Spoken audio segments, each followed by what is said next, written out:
I was working remotely, so to speak. It was a freezing winter in Chicago. I'm like, why am I here? I guess you can argue I am a digital nomad. I'm nomadic, meaning going from place to place. According to the UN, there's 193 UN member states. I'm at 190. That means there's 3 left. He's the only one who's been to every country in the world in one unbroken journey without using an airplane. Hello. Welcome. Welcome back to the Nomad Summit. For this one, we are 3 people in Thailand. Alexandra, my co-host, and I were both in Chiang Mai. And Ric Gazarian, our guest for today, you're in Bangkok? Palle, that's correct. I'm in the City of Angels. The City of Angels, but you're American, but have had Bangkok as your base for quite a while? I've been based here since approximately 2013, so it's difficult to imagine how many years I've already been here. What's your story with getting to Bangkok and settling there? It happens one step at a time until the city has you.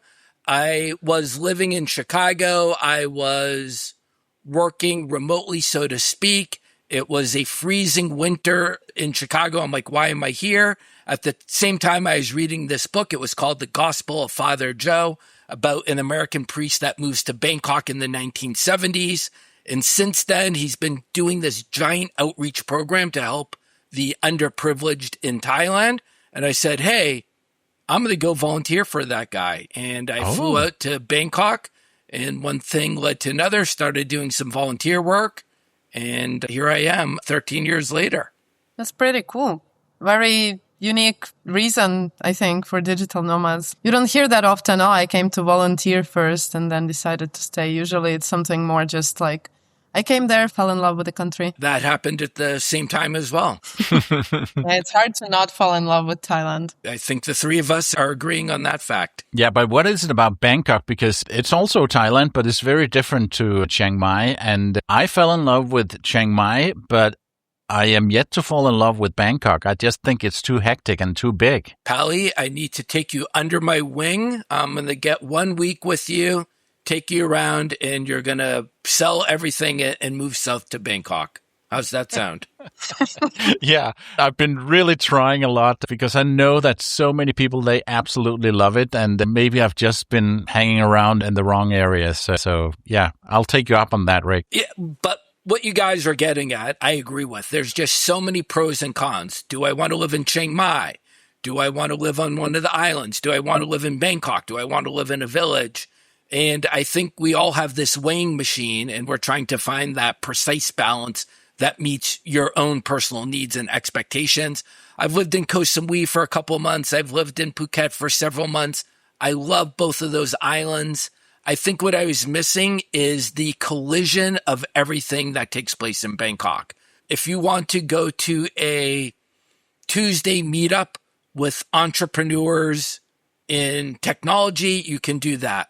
If you want to go see a play the next night, you can do that. And on the third night, you want to go out to some bar till 4 a.m., you can do that. And if you want street food or you want Peruvian fusion global cuisine, you can get that as well. So everything's here, and there's just so many people, so many nationalities, so many different types of people. It's just this great mix, which I don't think can really be duplicated in other areas of Thailand. Interestingly, I feel like that's exactly what I like about Chiang Mai as well, that you can find anything that you want, but at the same time, it's more compact than Bangkok. So you also don't have to spend 2 hours on the commute as you're going for your Peruvian Japanese fusion dinner after the entrepreneur meetup. Yes, that's as we're saying, weighing the pros and cons. We know the traffic is horrific in Bangkok. That's a massive detractor. Yeah, it detracts from your life. You don't want to spend that amount of time. Yeah. So back when you went to Bangkok in 2013, was that your first time in Asia? No, my first time in Asia was actually as a kid with my parents, not Thailand, but my first visit to Asia was Japan and Manila when I was probably 13-ish. Nice. So was that when you got the travel bug? Did you get that from your parents? I've been bit by the travel bug over and over, and my travels at times has waxed and waned. So sometimes it's a ton of travel. Then I go dormant for 10 years at one time. So it's been up and down. Of course, the last 15 years or 20 years, it's been pretty constant now.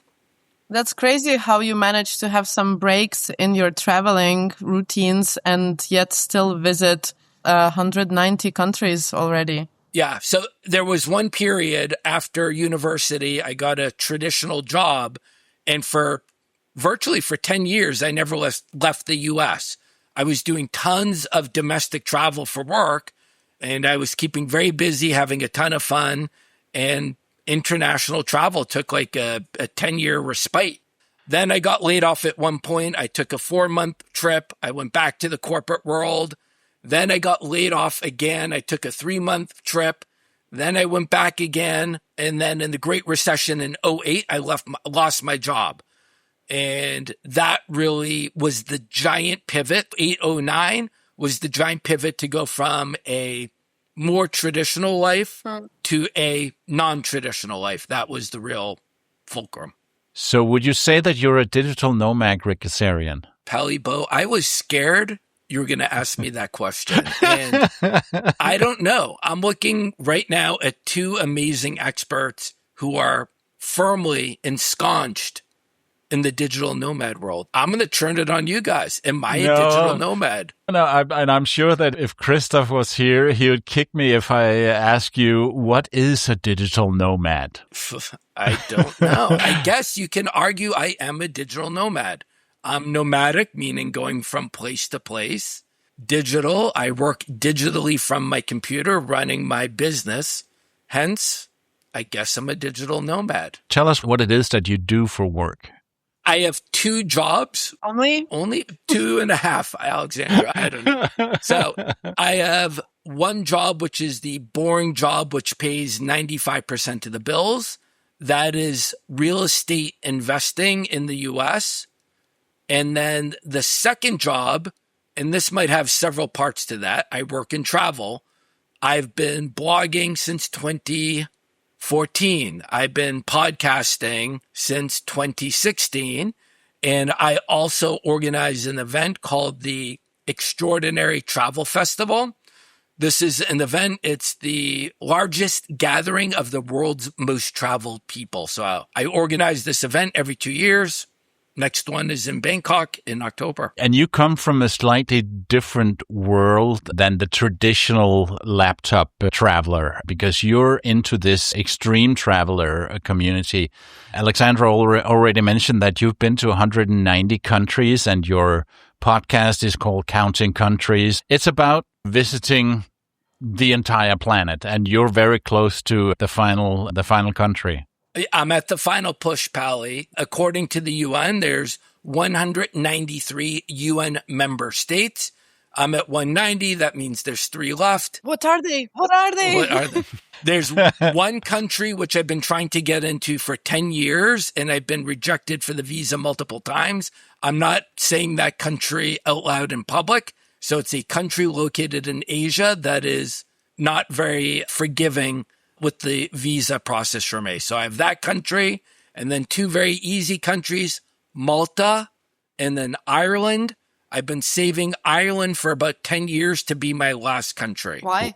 And why? Yeah. Palle, Alexandra, as you mentioned, I have a podcast. So I've interviewed 150 of the world's most traveled people. And one thing I noticed after doing these interviews, you have 2 options. Your last country ends up being your last country due to it being extremely difficult, maybe for a civil war, maybe for a visa situation, or you hold one back. So I'll give 2 examples. You roll into Kinshasa, Democratic Republic of Congo. You get in at midnight. Your taxi driver picks you up. He robs you. You get to the hotel at 2:30 a.m. There's no electricity. You walk up 11 flights of stairs. You're sitting in the room by yourself, celebrating your 193rd country. or You'll be in a pub in Ireland in Dublin, having a Guinness, splitting the G. enough said. Yeah. Well, I'm just going to keep thinking about which country in Asia is that you don't want to name. You never know if they're listening, so I only have good, warm thoughts. So because I know which country it is, but you really don't want me to say it because they might be listening. They don't tell you why you're being rejected for the visa, but this country does not necessarily appreciate people who are active in social media. And hence, I don't want to really broadcast that country in a possible negative light. So if they're listening and they're guessing that we're talking about them, I've heard people say that it's an amazing country and it's beautiful with white cars and all of that. So a beautiful place in Central Asia. And that's all we're going to say about that. I think you're giving too many hints on that, Palle. I thought you were going to say what letter it starts with at that point. No, I respect that you don't want us to say it, but it's right on the tip of my tongue. Too clever. What happened with Malta? Malta is very easy to get to. Why haven't you been there yet? Malta is my backup for my country I'm saving. Okay. So if there was some weird reason I had to go to Ireland, then I would have a backup less good country. Okay, I see. Do you have friends there or? I don't think so. Ireland, I know a handful of people there. สวัสดีค่ะ What keeps it interesting after all these years of having visited so many places? Is there still something that drives you? Yeah, I think it's that simple act of exploration and discovery. I did visit 4 new countries earlier this year. One of those countries was Haiti, and I don't want to say dreading it, but I wasn't really looking forward to visiting Haiti. And I get there, I spend 4 days, and it's surprised on the upside. And it was such a much better experience than I was imagining. And that's a gift. Yeah. That you're able to go learn a little bit about a culture, a people, see some amazing things, have some cool experiences, meet some great people. Yeah, I've had that exact same experience. At some point, I was in Greece and I was going up to Croatia and all that region. And I thought, Albania's right there, so why not go there for a few days? And it blew me away. I absolutely love Albania. And then a bit later, the same thing happened with Belarus. I was not expecting to like it. And then it turned out to be, wow, that's a great place. I guess when you don't have high expectations, you sometimes get, whoa, this is cool. Yeah, you wouldn't believe it, Palle. I was literally just thinking about Albania as Ric was talking about Haiti, because I had the same experience there. Coming there just basically for kind of a layover between North Macedonia and flying to Estonia for a few days, and ended up loving it. The food was great. People were great. 1 hour drive to the beach, 1 hour drive to the mountains.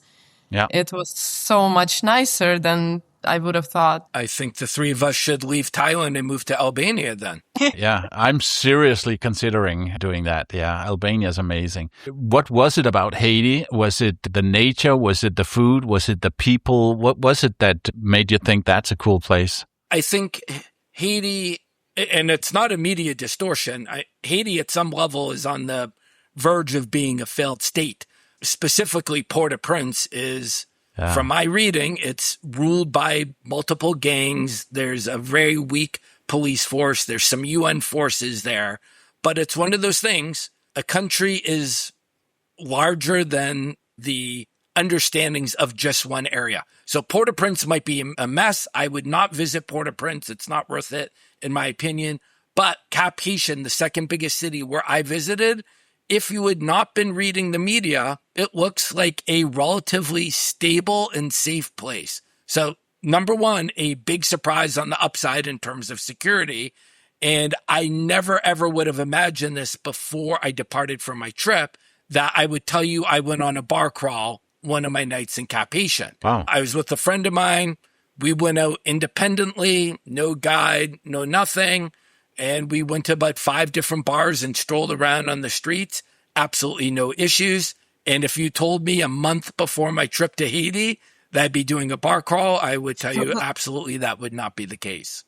There is an amazing UNESCO World Heritage Site about an hour outside of Cap-Haitien. That's the Citadel. And that one is a real legitimate must-see, in my opinion. It's an old fort, literally up on a mountain. It's quite fabulous. And then below that is a pretty impressive former old palace as well. So really nice UNESCO World Heritage Site there. I think I'm getting inspired to do some more traveling now as we're speaking. I like it. And you didn't feel unsafe at all during that bar crawl? Not at all. Again, no issues. It's as you imagine. There's no street lights. It's dark out. But me and my friend, we just meandered down the street and popped into 5 different places and hung out. And as you do, talked to people and had fun. So great evening. Yeah. Reminds me of a bar crawl I did in Pyongyang in North Korea at one point, but that's a whole other story. You did a pub crawl in North Korea? No way. Yeah. Oh my God. I did. With his daughter. I didn't know they had bars there. Oh, yeah, they like to drink. Yeah. So your podcast, you mentioned you've interviewed 150 people of the most traveled people in the world. After that many conversation, what would you say these people have in common? I would say the individuals I'm speaking with, I always try and crack their DNA. Why are they travelers? But more, why are they these type of specific travelers who are, let's say, obsessed with going to 193 and visiting incredibly remote or unpopular or non-traditional places? And I'm saying this in a nice, good way. A fair amount of them, or many of them, have some OCD type affliction. I can mention a few. Yeah. And a lot of them, as a kid, as a teenager, are doing collections of some sort. That could be stamps. It could be coins. It could be memorizing all of the countries on the globe that they have in their bedroom growing up. And they enjoy making lists and accomplishing things and keeping Excel spreadsheets. Yeah. And this, at some level, can set the stage for this type of very systematic type of travel. We call it chasing 193. So that's one thing I've noticed with a lot of them. Yeah, I used to be, I guess, a kid like that, memorizing all the capitals on the map that my grandma had hanging in her bedroom. And then also very excited about checking all the countries where I've been, like since I started traveling as a teenager. But then at some point, I started having these thoughts like, what is checking a new country off didn't matter so much anymore as really experiencing it. So when I was younger, going to any new country, even as I started digital nomading around 3 years ago, like going to each new country was like, yay, new country on my list, new country. But then at some point, I actually got stuck traveling between the countries where I made friends. And this itch of crossing off new countries faded away because experiences and people felt more important. How is that for you? And like, how long do you stay in these new countries where you go mostly? And what is the ratio between, let's say, visiting country for the check or actually experiencing? And what do you think? I think you're bringing up a great point, and we have a comparison. I am arguably a mile wide and an inch deep. And you might say a more traditional digital nomad is the opposite of that, meaning they might do 3 months in Chiang Mai and then 6 months in Bali and 3 months in Lisbon, and they really get to know the place and they get a routine. I obviously, with 193 countries, I can't spend 6 months or 3 months in each country. Yeah. So that's just the reality. My argument or rationale for chasing 193, I have a great anecdote, I believe, which demonstrates the value of what I'm doing. And if you're chasing 193, there are no options. You have to do every country. So, case in point, I'm going to Burundi. Burundi, very small African country next to Rwanda. Somewhat similar to Haiti, I was not overly excited to visit. I was not that familiar with the country. There was no must-see or must-do as far as I knew. So I roll into Burundi. It's a quick visit, 4 nights. I have a guide. and he brings me to a small village outside the capital. I'm on this little hill. It's me, the only foreigner, maybe 100 locals. And then out of the trees come 25 drummers. Were we on the same trip? We might have been there, Palle. Maybe you were in the back and I didn't see you. It was exactly the same experience I had. Yeah, go ahead. So these are the royal drummers of Burundi. And if there was a smart promoter on Broadway in New York, these guys would be performing there 7 nights a week. These are incredible performers, musicians, dancers. In essence, in our show, specifically for me, it was one of the best musical performances I've ever seen in my life. And you can say, I'm pretty lucky. Palle is pretty lucky.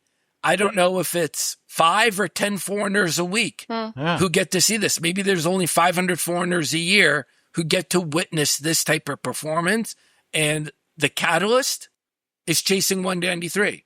So one, am I an expert in Burundi? No, I did not spend a year there.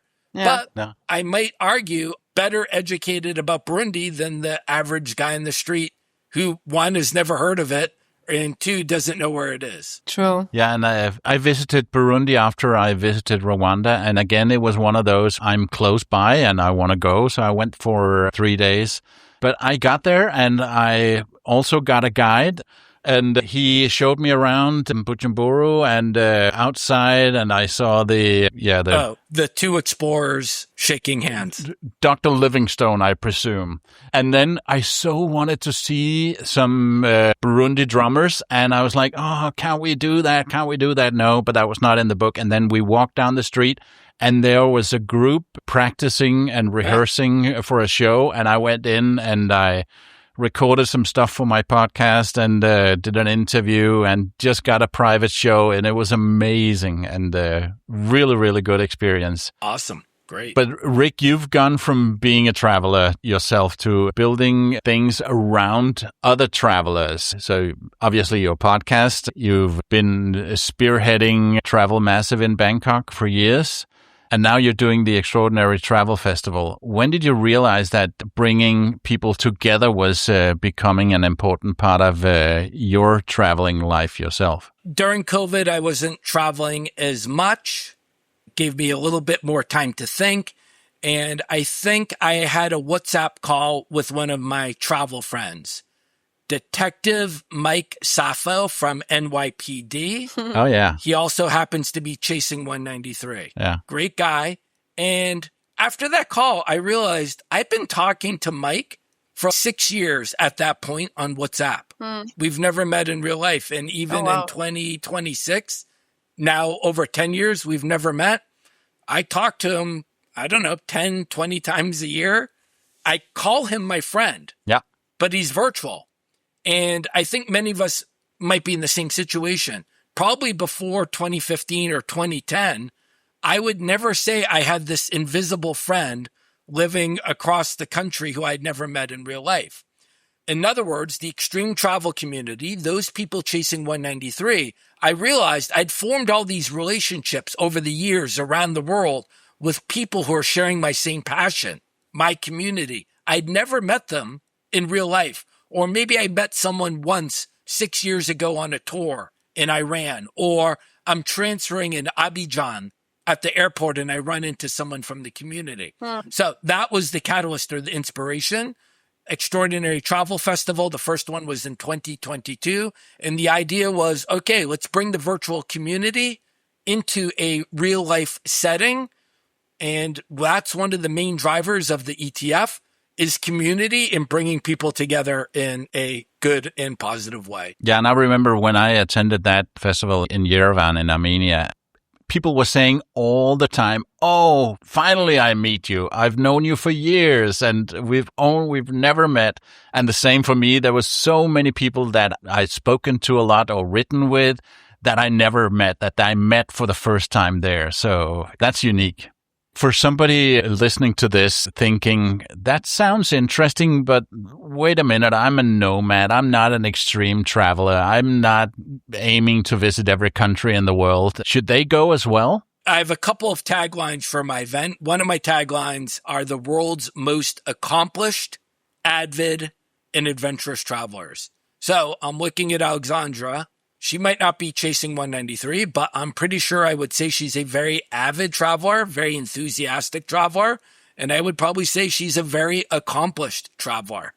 And yeah, this platform is not just people trying to go to every country in the world. It's people who are extremely passionate about travel. But I will add on one extra thing. You have to be more passionate about visiting places beyond Amsterdam, so to speak. You got to be a little bit more interested down the spectrum of visiting a little bit more of an atypical place, whether that's Albania or Bhutan or South Africa or something of that nature would be my 2 cents. And it's 3-day event. It's actually 4 days. So I have over 40 speakers over 4 days. And then many typical events. We have a lot of nighttime activities, parties and dinners, as well as some optional trips on either side of the event. So what kind of speakers do you have? What are the keynotes? What is the content of the event? I have what I try and say is the 0.01 of the 0.01, people doing extraordinary things. So best to explain that with a couple of anecdotes. Jaime Aleman, he's been to every country in the world. That's impressive, but that's not necessarily going to distinguish you at the ETF. A lot of people have been to every country in the world. But Jaime Aleman has also been to the North Pole. That gets a bit more challenging. In more than the North Pole, he's been to the South Pole, which is extremely difficult. So not just Antarctica, but actually at the pole. Exactly. So Wow. Going to Antarctica is an amazing adventure. I heard it's 100,000 people a year take those cruises. You are literally talking about flying an airplane, landing it on an ice runway at the geographical South Pole. Very few people are doing this. But the icing on the cake for Jaime, it's not the 193, it's not the North Pole, it's not the South Pole. He has been to outer space. What? Really? He went with Blue Origin and took a rocket ship into space. Wow. When I say these are the 0.01 to the 0.01, there's only 2 people on Earth who have done those 3 things. That is pretty extraordinary. Yeah, I cannot argue with that. Another example is a friend of Palle and mine. His name is Thor Peterson. And to me, he's one of the greatest travelers of the 21st century. He left his home in Denmark in the year 2013. He was 33 years old.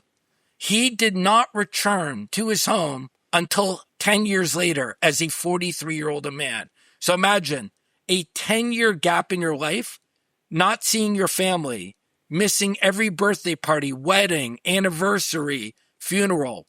During those 10 years, he went to every country on Earth, but did it without an airplane. Wow. He's the only one who's been to every country in the world in one unbroken journey without using an airplane. Wow. So it's a journey of incredible sacrifice. And again, Palle, Alexandra, imagine you cannot go home for 10 years. Yeah. You are basically on a mission to Mars where you do not return home. And there's an incredible physical and mental sacrifice that Thor Peterson made to accomplish this goal. How do you even decide to do something like that? Yeah, I remember speaking to him and he said, well, maybe I can do it in 2 or 3 years if I'm fast. And it seemed like a good idea at the time. And he almost gave up so many times. And then when he was I think 9 countries of completing the mission, COVID hit. And he was stuck in Hong Kong for 2 years, I think. So, yeah, there's a lot to that story. And there was made a documentary movie that I know that you're going to be showing as well at the festival, Rick. Yeah, so I'm excited for Thor to return again.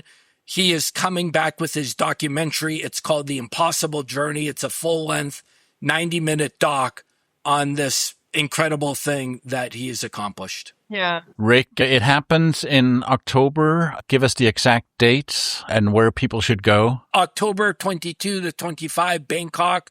Just go check out the Extraordinary Travel Fest nomad.com website. Use code Bangkok to save $100, and you can see Palle there. Yeah. And one final question, Rick. What place can still make you genuinely excited when somebody tells you we're going there next? One of my favorites, and I am pretty happy for that person when I hear they're going there, is right in our backyard in Southeast Asia, Burma or Myanmar. I think it's one of the most fabulous countries on earth. I just did my 6th visit back in April. I'm looking forward to more visits, and I encourage everybody, of course, taking into account safety and security, to go visit that country. Yeah, I haven't been there yet, so maybe that should be my 128. Let me know if you're going again. I'd like to join you. A fair amount of people are going either after or before ETF. I actually created a little group. Okay, cool. If you want to be in there. Yeah, that'll be interesting. Thank you so much, Ric Gazarian, and see you soon. Thank you, Palle. Thank you, Alexandra. Thank you. Thank you. Bye-bye. This episode of the Nomad Summit podcast was hosted by Alexandra Masnitska and Palle Bo. No hash. The theme music was by Divyas Shea, aka Divi the Audio Nomad. สวัสดีค่ะ And it was produced by me, Palle Bo, of radioguru.co.uk.